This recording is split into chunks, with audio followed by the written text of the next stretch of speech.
Let me I try. did. Okay, now it's working. Great. Good. Good. Thank you. Hey, we did something, eh?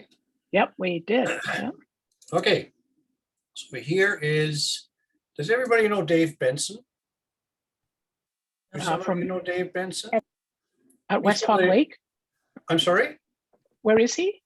Dave Benson is I believe he belongs to the Winnipeg South Camera Club. Oh, different. But Dave. anyways, I'm going to show you a picture of him that I took I think it was last week or 2 weeks ago with Sheila Witcher. You know her, of course, Kayla. This is a little trip that we went out onto, but I liked his beard. So this is what I did with his picture. Here's the finished result. I'll take this one off, and here's the comparison between the two. I'll move this guy. Okay, there. So there's a difference between the two.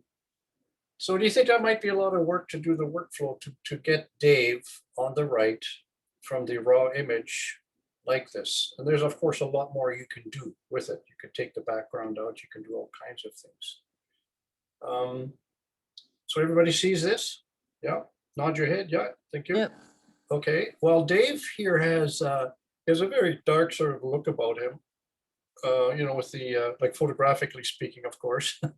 But Dave has some very characteristic features about his face, the wrinkles and all of that. So the first thing that I look at when I see a picture like this, I say, this is a picture worthwhile doing something with. Maybe give it to him as a gift or for whatever reason it is. But I also wanted to test out some new software, especially in the Topaz line, which I use a lot. We'll be talking about that quite a bit.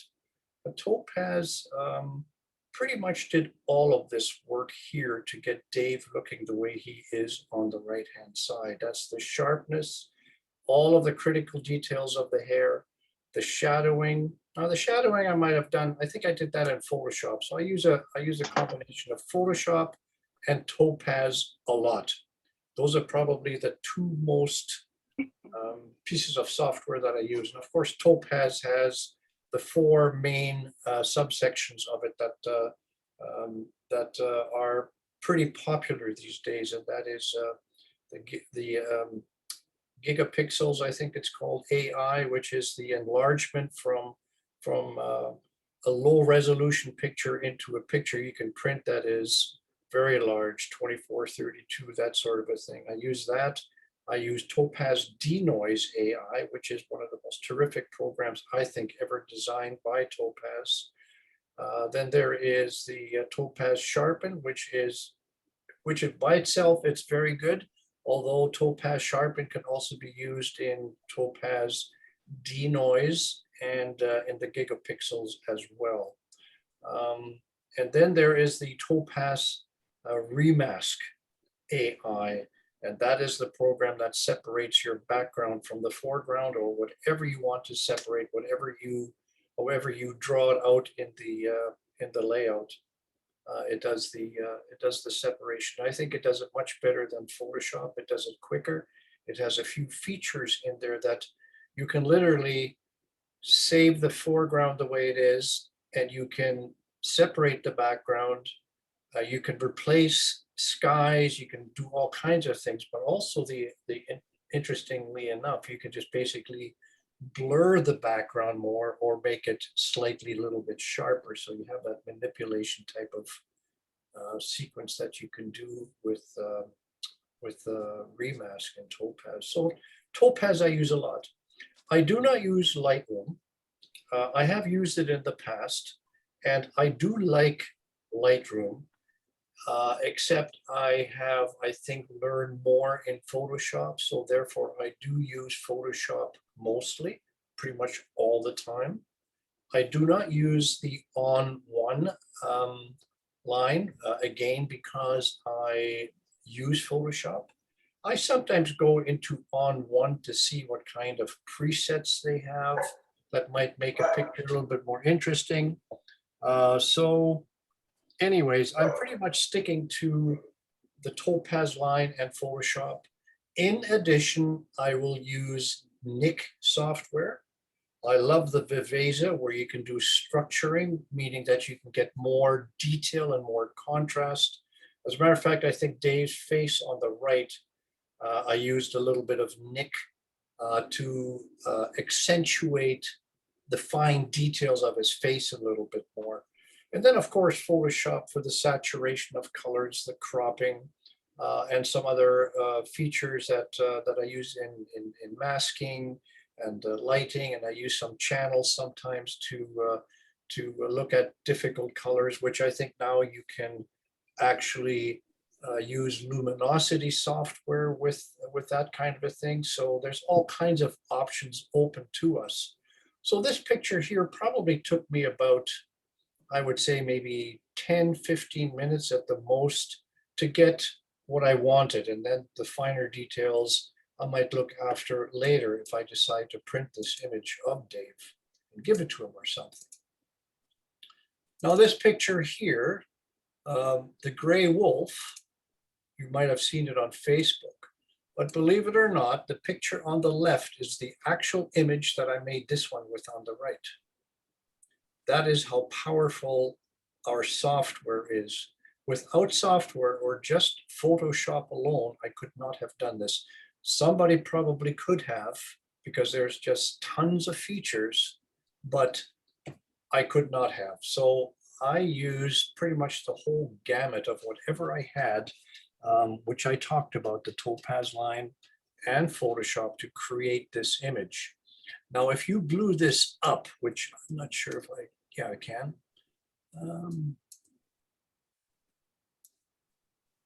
You blow this guy up and it's not 100% sharp. How I got this picture is I drove up number 6 highway last year, and this hungry, starving, skinny gray wolf was lying half on the road and half on the shoulder of the highway.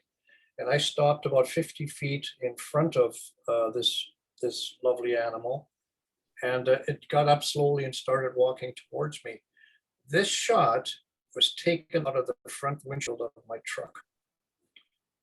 And then I got other shots of it in open windows and whatnot, but this thing would not leave me alone. I backed up very slowly enough. I was, of course, away from it 20, 30 feet for the most part, and it moved very slowly, but it was looking for something, and it was obviously food. So, so that's the best head-on shot I got. And this is what our software can do. And this is kind of where I like to be with my photography. Something that stands out, something that I can remember of the incident.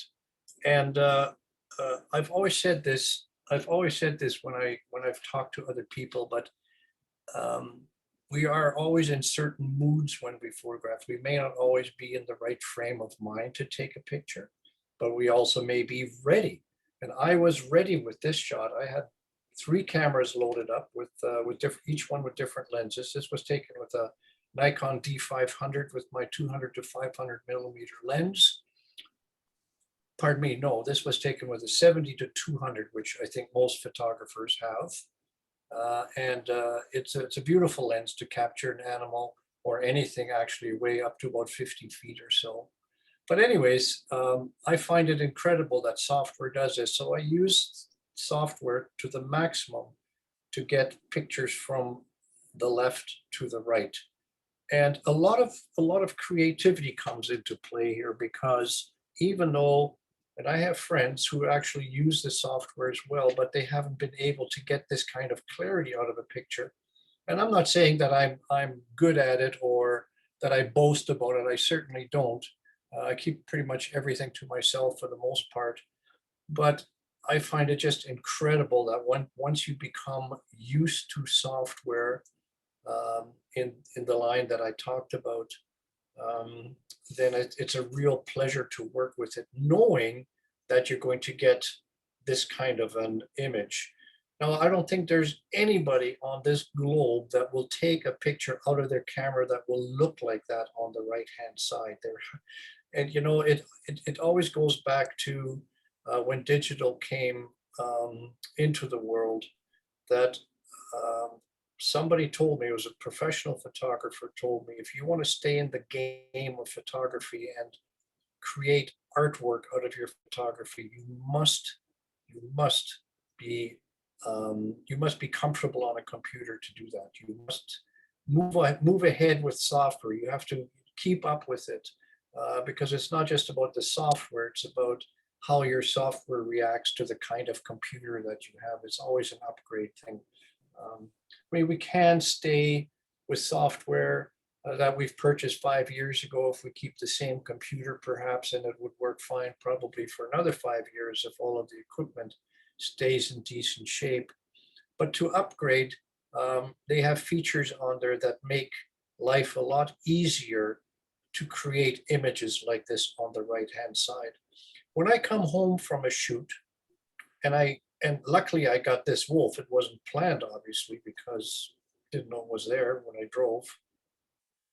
When I come home, I always look at my images and I go, man, I'm glad I took 5 or 6 shots. There are actually times where if this wolf on the left-hand side were any different, say it closed one eye, if it was possible to do that, or if the tongue was hanging out, or if one ear was down, for whatever reason, you like that picture though, even though it was imperfect, the 5th or 10th picture that you took, you might find something in that picture that you can take from that picture and transfer it over to the one that you like. I know that sounds weird, but it's done all the time, whether it's just a hair, whether it's straightening out the nose or whatever it might be. I took a picture of I think it's called the Charolais cow, the white cows that they have here in Manitoba. And it was a beautiful hairy cow. It had the wavy forehead. It almost looked like a Scottish cow, you know, ones with the long hairs over their eyes, but without the hair being that long. But it was beautiful, so I photographed it. And I knew that one of the ears had a yellow tag on it. You know how they staple the tag onto a cow when it's born to identify it. Well, it was covered so much that I couldn't use anything from that ear to replicate. So I took the other ear, flipped it, put it onto the cow. Like if you looked at this wolf picture, for instance, there I didn't do anything like it, but you could literally take the ear on the right, flip it, move it over to the left, and you can change a bunch of hairs. You know, you can duplicate them, or you can use the like the duplication tools in Photoshop, and you make it look like it was never changed by just tweaking things a little bit. So I play with those kinds of things because, number one, I'm not a purist in photography. I think that word probably will go out the window one of these days. But the purist photographer would never do that. I am not, as I mentioned, and I love playing around with digital images. I love playing around doing digital things to them, you know, speaking very contained about it. I could speak a week about this kind of photography and how photography is used in the digital art world. Now, without photography, this picture would obviously not exist really, because I certainly would never take a picture and take pieces from 10 or 15 pictures and put them together as one. To me, there's always a base to start from, and then to create this image. And actually, when I took the picture of this gray wolf, I knew that I was going to do something with it because I already taught myself how to use this software to create images like this. And of course, I took out a lot of the surrounding parts of the body, and I smoked it up a little bit here just to give it that that little kind of artistic look. And you know, in the last 3 weeks, I sold, I think, 4 or 5 large prints of this beauty here, and it actually won a CAPA bronze medal in the I think it was My Country, Canada 2021 recently. So this picture has gone a bit of a distance for me. Any questions? Round of applause for the Kappa win. Oh, yeah, thanks. So going on, this one right here is kind of an interesting one as well, but just to show you how simple things can be to give the picture a little bit more mood. Usually, people by now know that I do these kinds of things to images. I put a sky in or something very subtle to just kind of make the picture a little bit more artistic.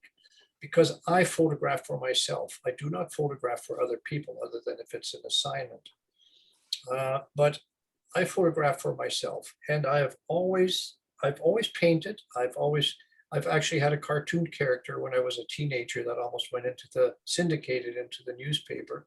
So I've always had this mindset of what I do as an artist is for myself.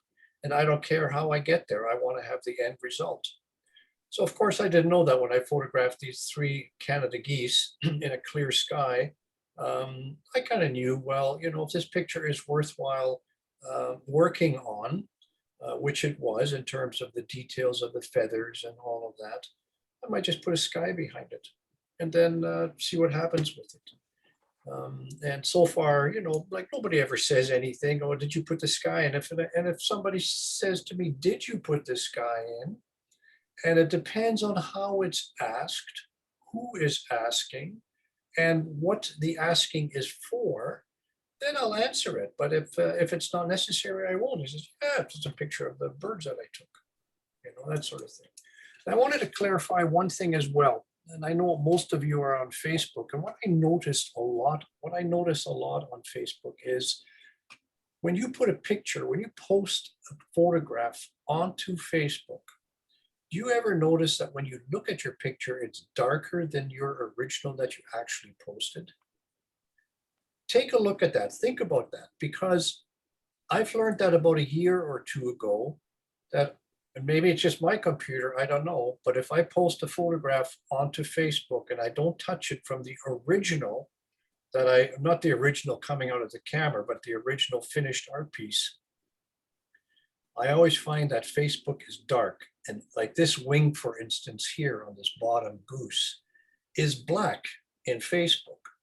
So I always lighten my pictures up by at least 5 points, 6 points in Photoshop under the brightness and contrast adjustment layer, just to bring out the detail. Pardon me a second here. My wife might get it. There. So that's an important thing, because sometimes there's photographs on Facebook that are absolutely gorgeous, but the darks are just too dark and you can't see the details. So I bring out the details quite a bit, as in this picture right here. You can see the details underneath the wings. You can see the feathers and all of that. So I pay very close attention to that. Any questions? Okay. Oh, that's the one that we just looked at. All right. So here's one that's a little extreme. You can obviously tell that the houses are the same. The picture on the left is the original picture. Fixed up, of course, in Photoshop, saturated maybe a little bit here and there. This red sky, and I remember talking to the Manitoba Camera Club about this. I actually had this picture up on the screen. I explained the differences between the two. You can certainly tell, because I have a corrected one. Look at the window here, looking right through the building. It's not red, is it? So anyways, I did say to them, and this is the truth, is that about, I would say maybe 45 minutes later, this sky became this sky. So I took a picture of the house here. Then I took a picture of the sky. I still had the camera set up because I knew there was something happening in the sky. The sunset was obviously up to the far left. I knew there might be something really happening in terms of color, and it did. And so I snapped the shot again. Then I just masked out the house. So I could have moved I think I moved the tripod, but I did photograph this sunset 45 minutes later and just superimposed the two together. So they are my shots. I just put them together because I knew that I couldn't get this exact kind of lighting on the house. And to me, it works. It's a shot that has worked for me in different ways. So the software that I should maybe mention the software that I use when I do these. This one I just took a couple weeks ago. There's the original shot on the far left. And there's the finished shot on the far right. Now, the first thing that I look at when I look at my pictures is there a potential of something happening here? And you know what? I'm not always that worried now about photographs being a little bit on the blurry side when they come out of the camera, because I know I can do something with them, especially if you shoot a raw image, which to me is all I ever really shoot, other than if I walk around a city somewhere and I just want to take pictures of whatever it is. It's usually JPEG then. But what I did in this picture is and I'm going to show you some samples later. I'm going to go through actually some Photoshop work just to show you how I lighten things up and all that stuff.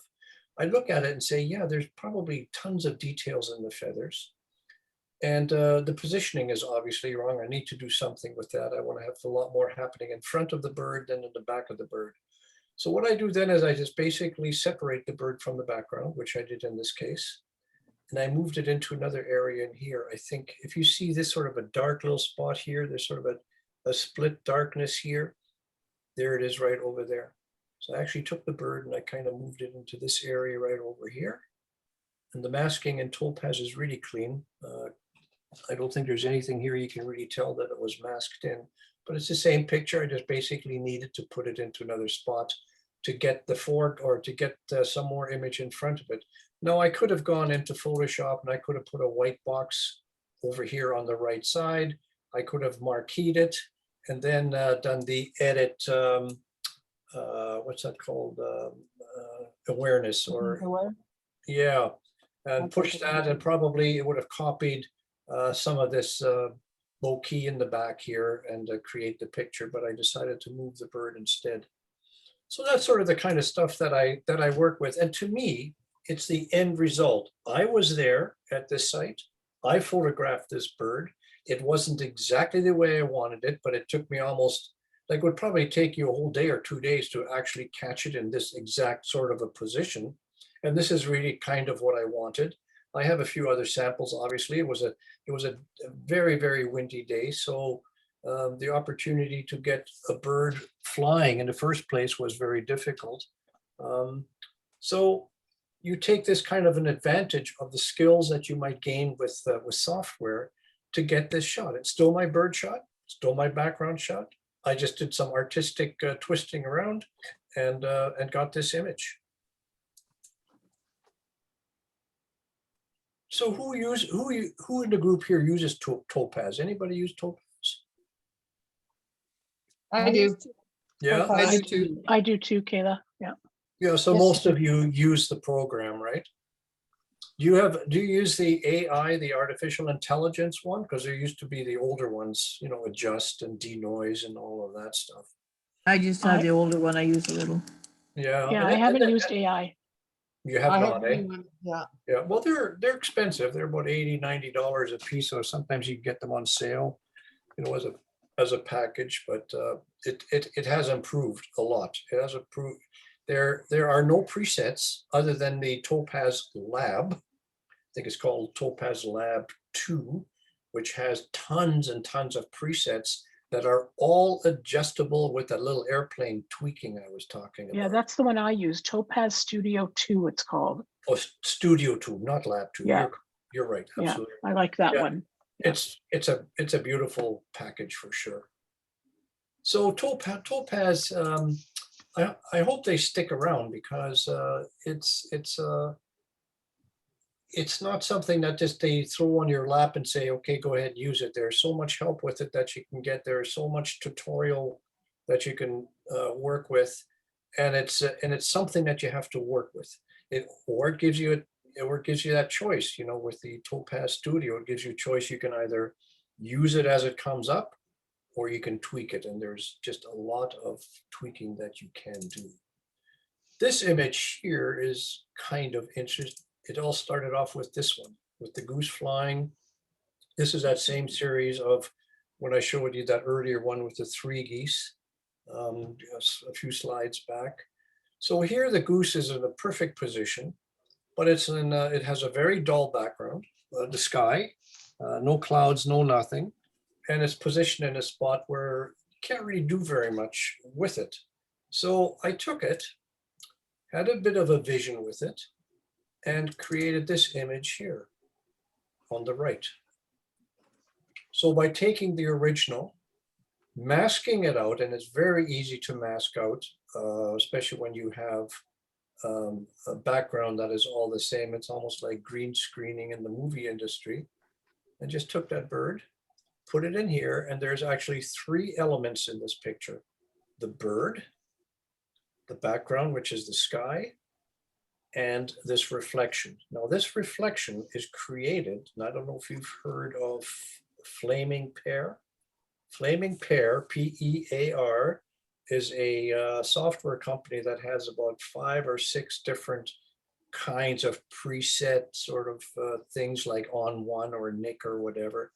But to me, they're kind of simplistic. Some of them are complicated to use. Some of them are for videos and so on. But I have always, for years, used the one called Flood, F-L-O-O-D. And flood is what creates what you see below the goose. You can, what it does basically, it makes reflections in the water from whatever you have above the horizon line. And if you can see my cursor right here, just below, between the wing and the ripple, that's where the horizon would be. And in the software, it's a sort of a dotted line, and you could move it up or down, or you can go diagonal. You can almost do any kind of a shape, a curved shape, and you create that horizon. And then they have tons of selections that you can do with the water reflection that you get. So originally what happens is that above the horizon, you have the picture of the goose, which would look like the one on the left with nothing on it. Then below that dotted horizon line, all of a sudden you get a reflection of that goose upside down in perfect mirrored reflection. And it has some ripples going through it, and it looks like it's reflected off water. The color that you see of the water is about what comes through in this program. So it selects a type of a watercolor. You know, they all come sort of in an earthy, very light earthy or blue tones or whatever it might be. And then what you can do with the reflection, they have all kinds of fancy names, but they're all on sliders that you can slide the size of the ripple. You could make the ripples round. You could make them straight right across the whole screen. You can increase the width and the depth of the ripple. Or you can basically just have the exact reflection, making it look like it's on a clear, beautiful, still non-windy night on a lake. You can put in noise that looks like insects. You can do all kinds of beautiful things on this. So this is what I decided to do. The only thing that it does not do, it gives you a crisp horizontal line of where the original on the top meets the actual reflection part. And then when you click a button to say you wanted to save it, that dotted line, that horizontal line goes away.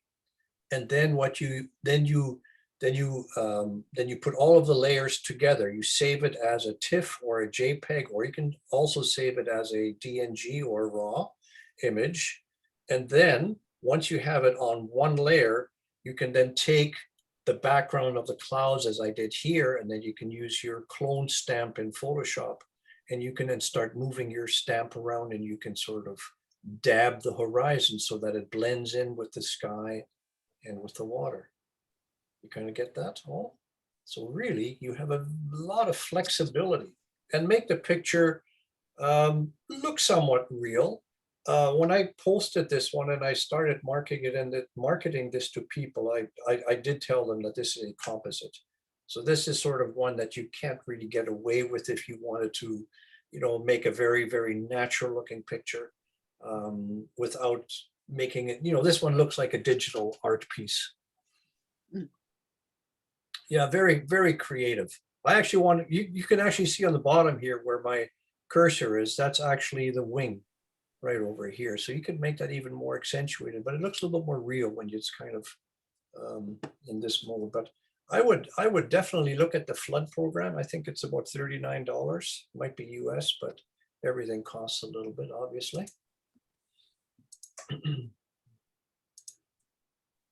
What we got here? Oh, this black bear is interesting.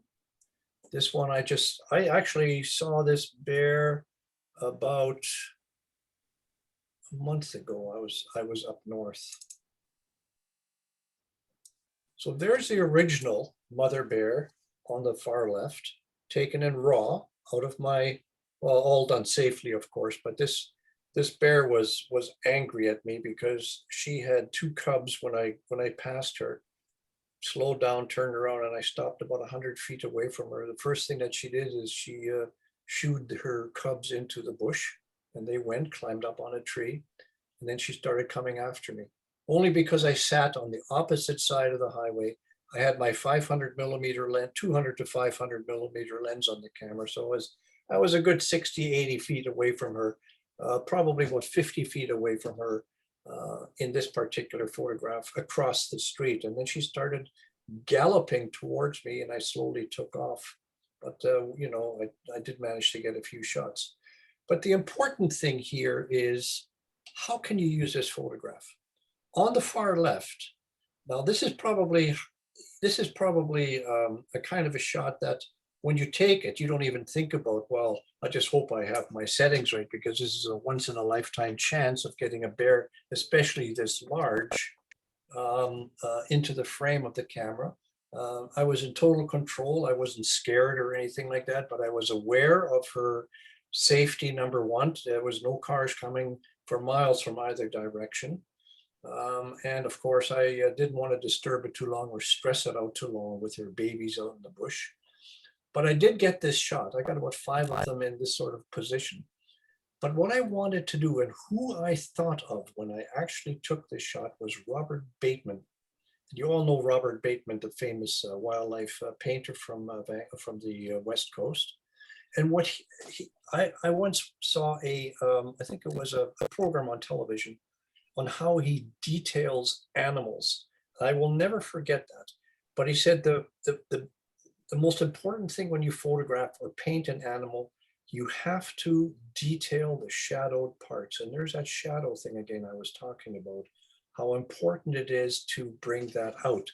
So obviously on the left, you can't really see it, but I knew, you know, you can't see the detail very much, but I knew that it was there because of it being shot in RAW.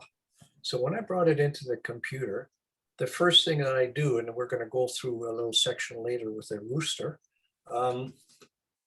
is brighten it up. Set your exposure up in, and if you use Photoshop, that's what I use, I mentioned, is I put it into the exposures adjustment layer, and I cranked it up, and then I know for a fact that there's detail there. There's detail of the fur almost along the whole body. But I didn't want to just brighten it up. I wanted to accentuate the lighter parts with the darker parts and kind of balance them out. And if you ever looked at a Bateman drawing or a picture of his, he always has the details for him are really strong in areas that aren't the most important part of the picture. Here, the most important part is the bear's face, but the rest of the body kind of ties in with it as how the shades come into the bright area. So how I do it is, and I, if I can remember, I'll show you later, but if you all work in adjustment layers in Photoshop, that is where it's very important and quite easy actually on how to do that, how to get these light areas into the fur here, for instance, where the leg is, or these little sections. You know, the dark areas is, you know, kind of blended in with it, not to keep it as dark, obviously, as the original, but everything sort of has to blend in together so that you can see the roundness of the animal. And what's also important is that you don't overdo it so that it interferes with your background.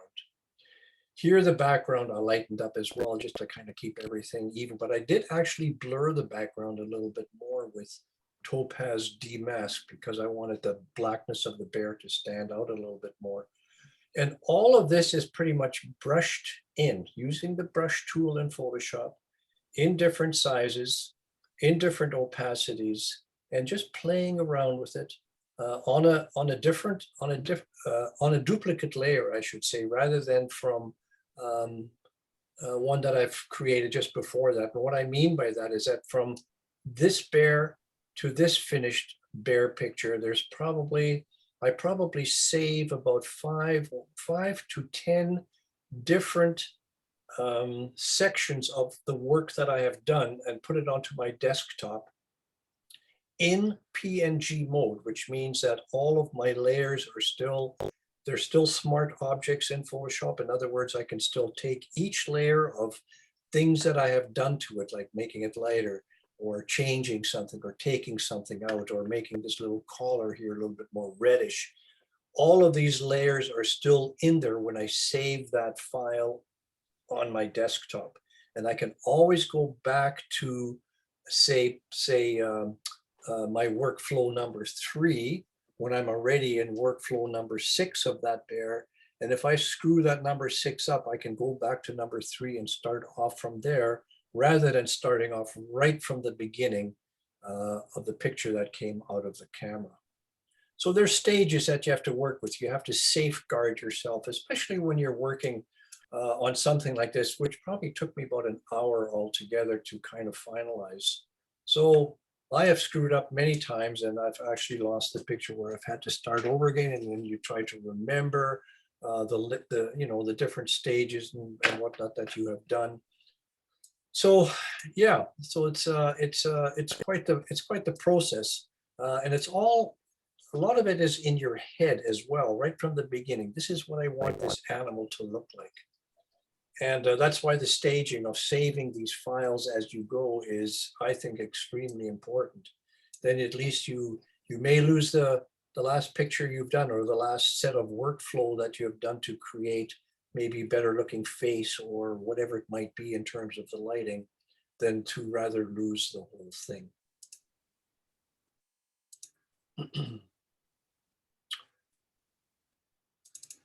This one is another one that is, well, they're all they all have their work cut out. These are the hartebeests in Africa. And this was a quick drive-by picture in the safari vehicle that we were in. And they were, of course, very curious, these 3 guys. Actually, the original picture of this is a little bit further away, maybe 100 feet away or something, and these creatures were quite dark. So I lightened this up quite a bit to get the details out of them. But as a photographer, yes, I'm a photographer, and yes, I photograph everything and anything that looks interesting to me. But how many of us, truthfully, actually use all of the pictures that we take? Say if we are on a safari and there's a day gone by and we've got 500 pictures all of a sudden, how do we use those pictures? Yes, they're great to have, and it gives you an adrenaline rush in terms of having taken beasts like this, because you've never seen anything like this in the wild. So it's great to have. But if you have the original photograph, what do you actually do with it? Besides maybe having a few people look at it and say, yeah, this was really a great trip. Look at the animals I got and so on. I think a little bit differently. I take these kind of shots knowing that there's something I'm going to do with them, not necessarily just, create them and make them look lighter, maybe make the background look a little bit lighter, and cropping and all of that stuff, and change the color to maybe that it looks a little bit more natural because it was too dark when I photographed it. And you have seconds sometimes to photograph something. So I decided to create this image on the right. And by creating it, I mean, I had this picture of the tree and I had this picture of the landscape in front. That was all one picture, but the clouds weren't there. The clouds were something like this. And this could have been taken on a separate day, a different day than I did the hartebeests. So I decided to put the hartebeests in there, not so much in the detail that you see, but this worked for me because when we were driving there, there was just so much beauty and so many animals to see that I imagined these 3 guys being in a picture of exactly how I saw them, probably very close to this distance. So the one on the left is probably blown up more than I perhaps mentioned in the beginning, but they were probably not as far away as this one on the right, but quite similar to it. So I decided to keep that vision of these animals and put them into this picture. including this cloud. Now, if this cloud weren't here, to me, it would probably just be another picture of three animals.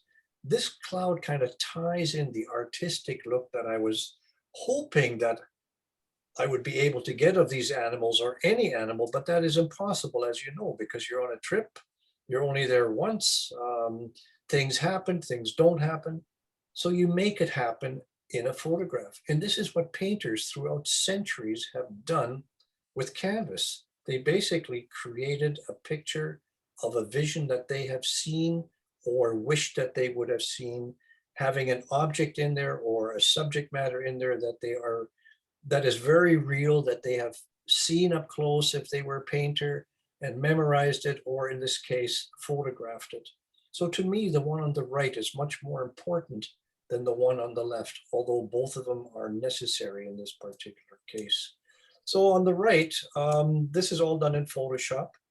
I have a huge collection of clouds. I have a huge collection of textures and all kinds of things. I'll show you very quickly. I have a, in the beginning when I showed you the picture of my workshop, all of the discs up on the top, they all do different things. Well, here's my collection basically of my artistry, which means that this is all kinds of edges, of frames, of different things that I photographed. There's a section in here called texture. So if I clicked on that, here's all my texture files.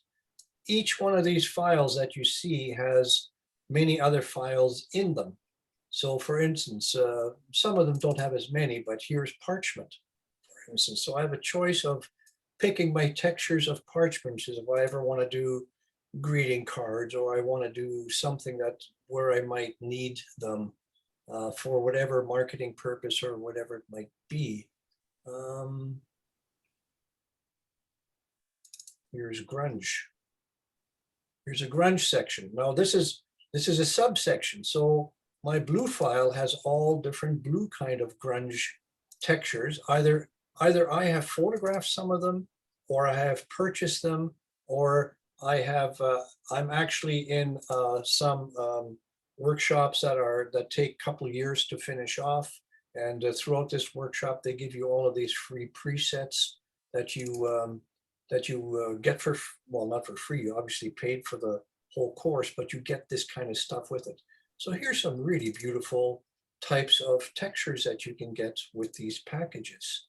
And if you don't have the opportunity to get them through workshops and whatnot, well, you can purchase them, and they're, for $20, you might get 500 textures or something. So it depends. And there is just a multitude of selections out there. And I use those kinds of things just to go back again. To go back again to textures. I have one on clouds that I literally have thousands of them. So each one of these files right here has types of clouds like it. So I've taken all the cloud pictures I have taken them myself. And you can take cloud pictures almost every day. As you know, there's different skies out there every day. I believe yesterday was a beautiful sunset, but I missed it. So anyways, these are very, very, very quick samples of the kind of work that I do to an image. The one on the left, for instance, that's an original picture, and the one on the right is what I decided to do with it. I probably could have left the one on the left. It might be even actually a little bit more interesting, but I just kind of play around with some things, get some different ideas, and make something that might be a little bit more marketable. And again, you can see the texturing here, something that I use from my collection. Obviously, I didn't get into the detailing of the trees here with my texture, but it still gives it a certain kind of a look. I'll just finish off this batch here. Well, this one I just did the other day.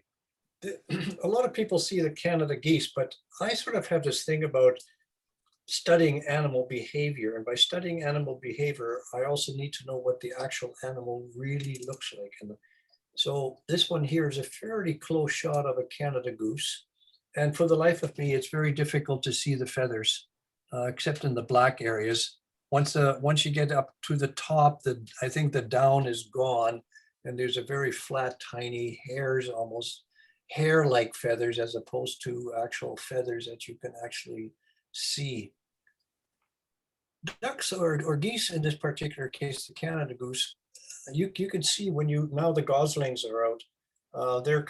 Some of them are already 3 weeks old. They actually already look like an adult head on them. The feathers are still gold, but they're becoming very small and they're starting to lose them. And the shape of their heads and the tone of their feathers at about a month old, you can really start to see an adult sort of formation happening. So to me, an adult goose kind of almost looks the same, right, throughout its growth. It's kind of interesting, actually. By understanding an animal as you photograph it, it becomes a little bit more personal of a photograph, you know, to saying, well, the animal did this, and it was kind of cool that it did this because I anticipated it. Here is a picture I took just a few weeks ago down in the Morden area. This is well, actually just a little, no, I actually went to Oak Hammock Marsh just a couple days ago, I should say. And I photographed red-winged blackbirds. You can just see the red on the tips of the wings here, on the inside, just beside its head. But look how black the bird is. Knowing again what I could do with it in RAW, this is the image that I came up with on the right-hand side from the one here on the left. I didn't move the bird in this case. The only thing I think I did, if you really looked close at the bird on the left, you can see the growth of the bush kind of coming right into its wing right over here. I believe I took that out here and I stopped it right there. So those are the kind of little tweaks that I do just to kind of make sure that the eye doesn't go to that. And the bokeh on the this lens that I'm using, this was a 500 millimeter, I believe. I really like it. It's almost like a texture that you can buy. But this is the for real shot right here. The only thing I basically did, I used Photoshop and Topaz, of course, and in Photoshop I lightened it up, you know, made sure that all the detail was there in the blacks as much as possible. Then I took it. Then I actually save it as a TIFF file, put it onto the desktop, fully cropped and perhaps not completely finished in terms of sharpness. Then what I do is I take it into either one of two programs in Topaz. That is the Remask AI or the sharpening one. Now not Remask, pardon me. I take it into the Gigapixel AI, which actually does a beautiful thing. And I did this today for a client. If you have a picture that comes out of an iPhone and it's say 144 DPI or 72 DPI, and it's 16 inches wide, well, you know that when you put that onto your screen, you're going to see a lot of pixelation. So what Gigapixel does, you put it into the program as is from your iPhone, and you can tell it then to either blow the picture up 2 times, 4 times, 6 times, or 8 times. Or you can actually, so that's sort of like almost like a preset, but you can also tell it that if it's 16 inches wide, you want to have it 20 inches wide, or you only wanted to have it 8 inches wide. And it does the ratio aspect. If you tell it 24 inches wide, it does the ratios, the ratio aspect on the height as well automatically. And by doing that, you also have to change the DPI. So if it was 72 DPI and you wanted to print this picture, they usually print the best at 300 DPI, but you can get away with 240 if you're going to do a canvas print. But if you're going to do a metal print or anything like that, or satin print, you must actually have it at 300 DPI. If you send it out to the LabWorks, which has now changed its name, I believe, and Photo Central. They love to do it in 300. So that program, it then thinks for a while. It takes your image. It might take about 45 seconds, and bingo, you have this picture that is whatever size you told it was going to be. And what it does, it cleans the picture up. You can actually tell it to clean it up to a certain extent. You can actually set it by a slider. Say, for instance, if it's blurry or if it's got noise in it or whatever, and it will literally take it from the lower resolution to the highest resolution that you have set it at and clean it up the way you see it right here, and still maintain the detail, which is phenomenal. And I think that's where the artificial intelligence comes in. They've totally rebuilt the architecture of Topaz from the ground up in their new AI series. And I think they're about $80, $90 for each one. They're quite pricey, but if you do this a lot and you enjoy it and you sell your pictures or whatever, it certainly is worth it. So that's the red-winged blackbird story. So software here, very important. I could not work without the plugin softwares and the standalone softwares that I've been talking about. And we've got two more ones here. I'll go through quickly. This guy here, I photographed him down in the United States in Arizona because he looked very, he was a very funny guy, and he was jovial, jumping around. He says, "Oh, come on, take a picture of me. I don't even want it. Just take a picture of me." So obviously the guy had a pretty funny ego, but anyways, he was a great guy to be with. So I asked him if I could take a picture, and I did. And this is what I came up with. Same picture, reversed, and using all that software to create this image. And I did send him one. He did give me his email address, and I did send him a picture. So there's a slight bit of textured background here that I put in. And then I vignetted it so that, it went from the actual texture to the white and kind of brings your eye towards his eyes. So a lot of work happening here with the shadow, the shades, the shadow of the hat, trying to blend that in as much as possible. And I tried to do that with color more than making it brighter or darker. And then, of course, the detailing and the sharpness in this picture is extremely important. And I think it pulled off pretty good. Look at the texture that came through on his hat just by bringing the detail out with brightness. And I believe I used the Viveza in the Nik software as well to give it a little bit more structure, to give it a little bit more strength. But the background by itself would not have worked in this finished product. And then I think the only one I have left in this series here is Gus, our little pug. And furry animals are always harder to do because, especially if you're doing background separation because of the hairs and whatnot.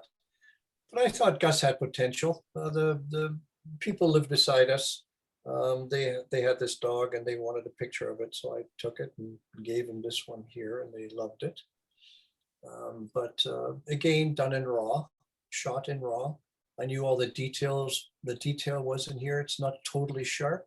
And this is where I use the older Topaz packages that I had in the past. And if you look really close, you can see that there are hairs missing that I didn't mask out enough. But we don't tend to look all that close sometimes at pictures. It's more about the features of what you're actually trying to show here.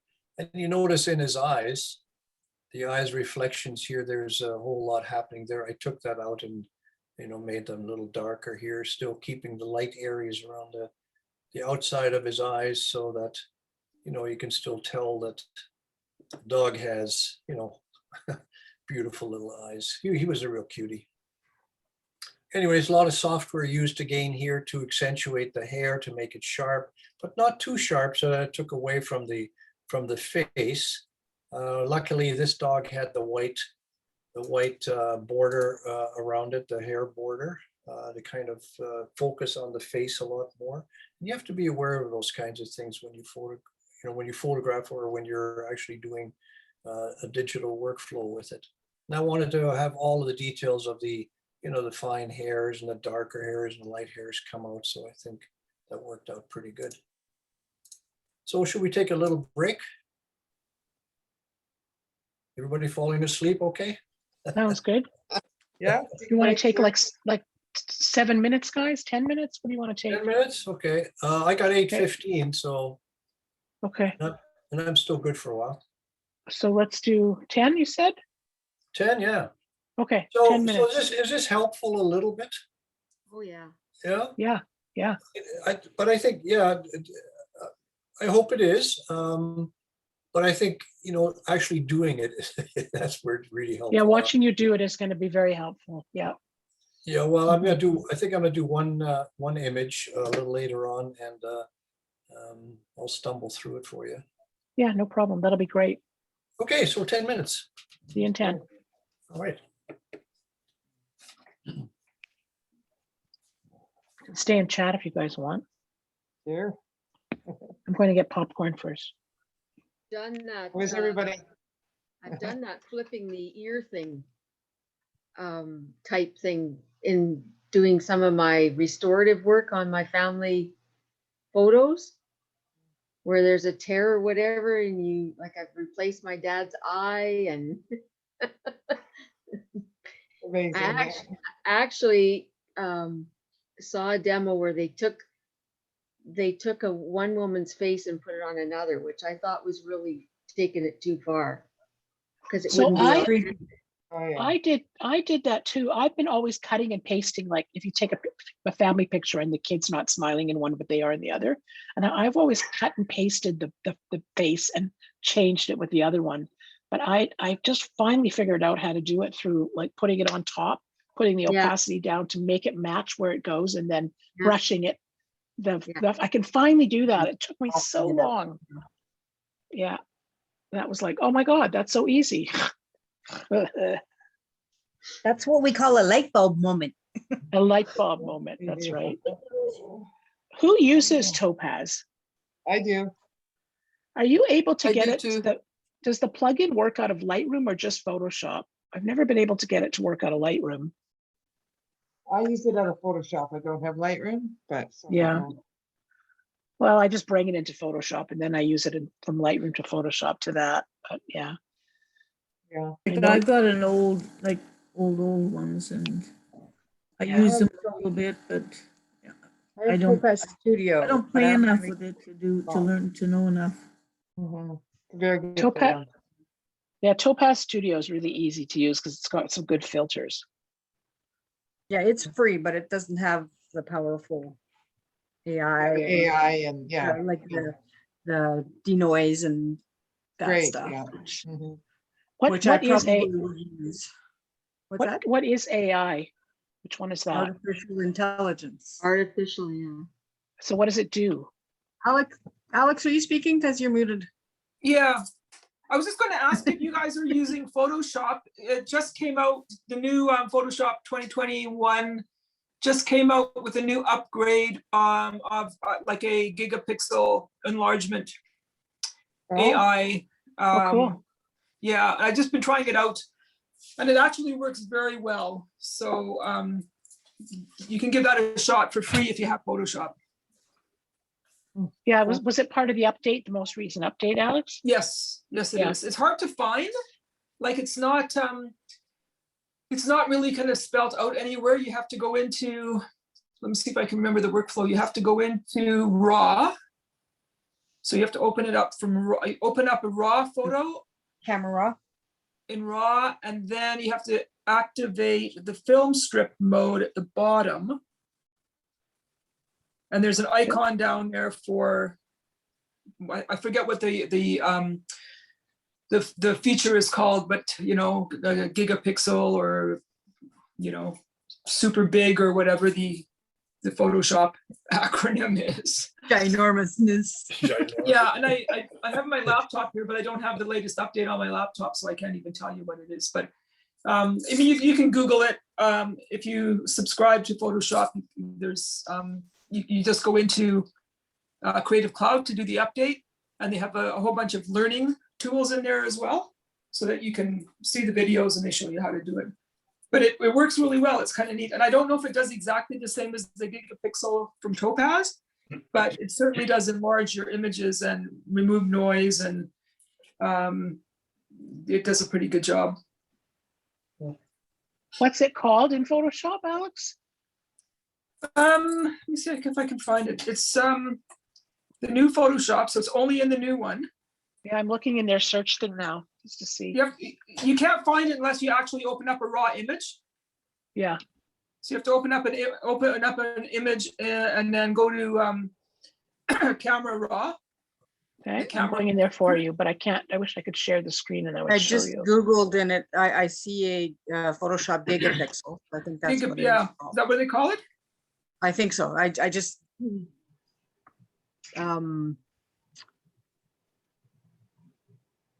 yeah, Photoshop Photoshop. Super Resolution Tool. Super resolution, that's it, super res. Photoshop Super Resolution. Super resolution. Tool. If I find the link, oh yeah, there's a link here. I'll put it in the chat. Way to enhance missing details in lower resolution files. So you can blow it up or, like I tried it with an iPhone image, a cropped iPhone image. And like really looking at it at 100%, because you guys know I still love to look at my pictures at 100%. There it is. It will look pretty good. And again, if you're blowing something up that big, people aren't going to be looking at it from inches away. You know, it's going to be on a wall someplace, huge canvas. People are going to look at it from farther away.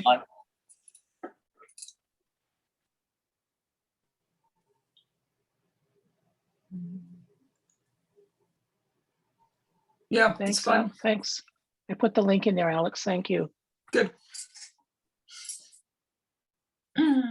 Hans, I was saying that I can't seem to get the plugins into Lightroom, only into Photoshop. So I always have to go through Photoshop, Lightroom to Photoshop to the plugins.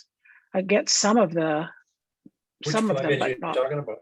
Like Denoise Topaz? or any of the Topaz ones.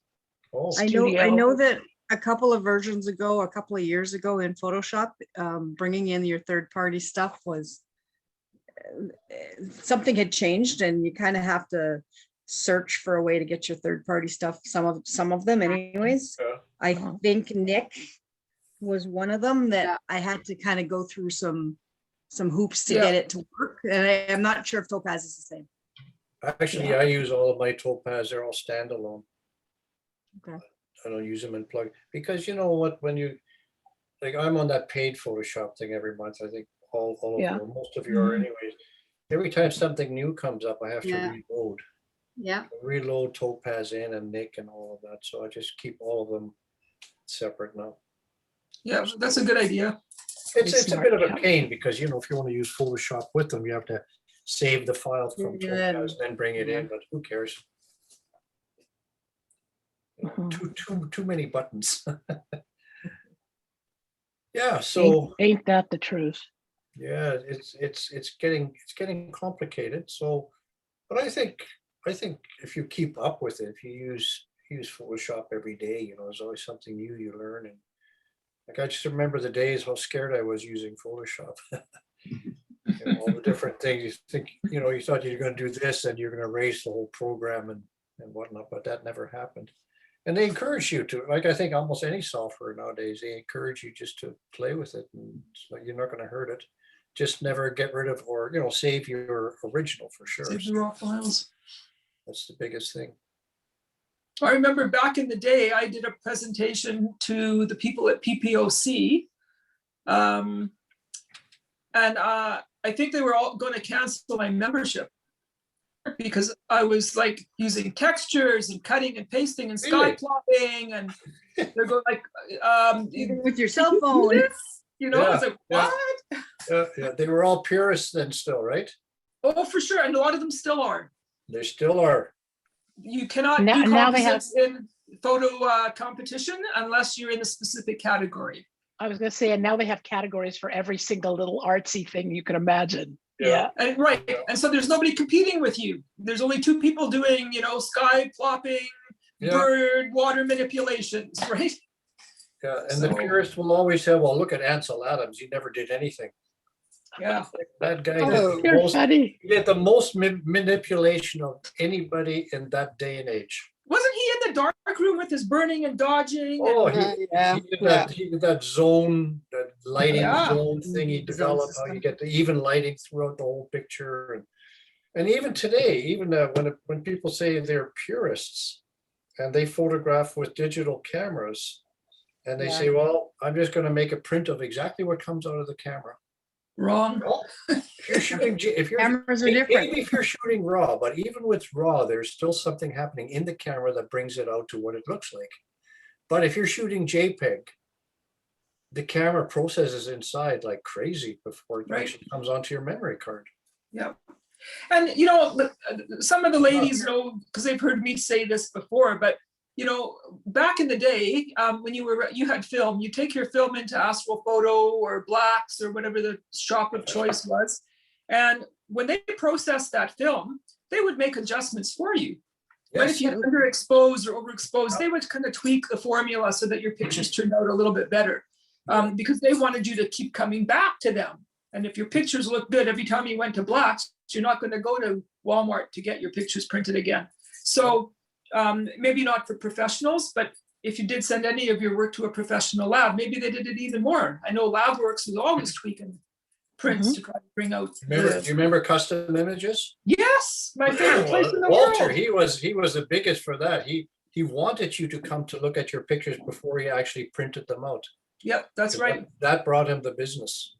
I still have some of his internegatives because I used to shoot slides all the time. And he'd make these beautiful big internegs for the prints, Yeah. which I still have. So I should try to print them now and see what they look like. They're probably terrible Yeah. It was compared quite- to what we do now. Expectations change, eh? Yeah. Well, if one were to write a book about Winnipeg camera shops and how everybody, grew in photography, it's quite interesting, actually. Mhm. Look at where we are today, Absolutely. With all the digital, we sit behind a screen and come up with beautiful work. Yep. It's all creativity, right? Every I different do kind of miss- creativity. But I do miss going to a lab and getting a package of 36 slides and couldn't wait to run back to the car and look at them. Yeah. Yeah. Before I started the vehicle, here I am, Well, now it's just with your digital camera and it's 2,000 pictures instead of Exactly. 12, Yeah. right? Yeah. It's like, what? Yeah, how many Yeah. pictures did I take? But little do people know too, that 2,000 pictures a day, you do that all year, your camera could be shot in 2 years. Mhm. You only have a life so long as I well. can't help stop thinking about how many creative things are coming out of COVID, though. Like, despite this horrible dark time, all the creativity that's happening with photographers, with theater people, with everybody, it's just going to be a huge, Well, vast we amount did of not stuff. do this before COVID. We didn't have these No. Zoom Never. meetings. meetings with people on photography. What a great Yeah. idea. Like, look, Yeah. look, Alex could be here. Yes. Yeah. Hey, Alex left us, but now we get to keep her in. Yeah, I'm not right. even. I'm not. Well, No, see, but when you already- left, we were still doing the physical meetings, so you Yeah. weren't gonna Yeah. be present for the meetings. Now you can be at every meeting if your schedule allows, which is awesome. And just as an aside on that point, I do have to leave just before 7:30 because I have another Zoom right after with my Watershed Watch Well, it's organization. 8:30, it's 8:30 here, not 7. I know where you She's are. in, she's in two Yeah. time zones. Yeah, Two different time zones zone. away. She's Yeah. got, She's she's got always been in time. a different time zone. How's the weather in Penticton? Well, I'm between Penticton and Kelowna. Yeah, you're in Peachland, right? Yeah, Peachland, and it was a beautiful day for a while, and then we just had a thunderstorm roll in and roll out. Oh. But it's going to be okay for the long weekend. Not hot, but you guys, we are opening on Tuesday. We're opening up. That's good. We're closing further down Closing. tomorrow. What? You're You closing can't see more? anybody. You can't see you can't- anybody. You can't be outdoors with anybody that's not in your family, starting Over Saturday. 600 people Yeah, with Not COVID even on your today. driveway. 600 cases today. 600 today. Oh, 602. my Lord, you 400 guys. in Winnipeg. Terrible. It's absolutely horrible. Terrible. Yeah. Like to take all those people that are running around and nail their feet to the floor and keep them at home. All right, let's do Or- it. or I'm go with the you. back I'm Oh with my you. God. I'm with you. We'll Okay, take we're out back. tonight and nail their feet. We're back. All right, Hans. It's well, now- if I don't see you go, Alex, all the best to you. Oh, we'll keep in touch, Hans. I'm a fan, so I follow you and Yep. admire your work, and And thanks likewise, for sharing. yeah, thank you very much. Thank you. Alex, I Bye. have, hi, I have your picture. What would you like me to do with it? if Oh, anything? geez. I don't know. Find somebody who wants it, find a house or a shelter that needs something lightened up, and donate I it. might be coming to visit Alex sometime soon. If I go, I could take it to her. But anyway, You that's just could. a thought, Barb. I could get it from you and take it to her. Whatever, Okay. just let me know. Yeah. Your hair looks great. Thank you. Beautiful. Lord. Thanks. All right. All right. Bye, Got Alex. about what, Alex. Kayla, about a half an hour or so, does that work? Yeah, roughly? yeah, Yeah. sure. That sounds Okay, good. well, what I'm gonna jump right into a workflow that I do, a typical workflow I do with an image. So I'm gonna go into share screen. Let's hope this goes all right.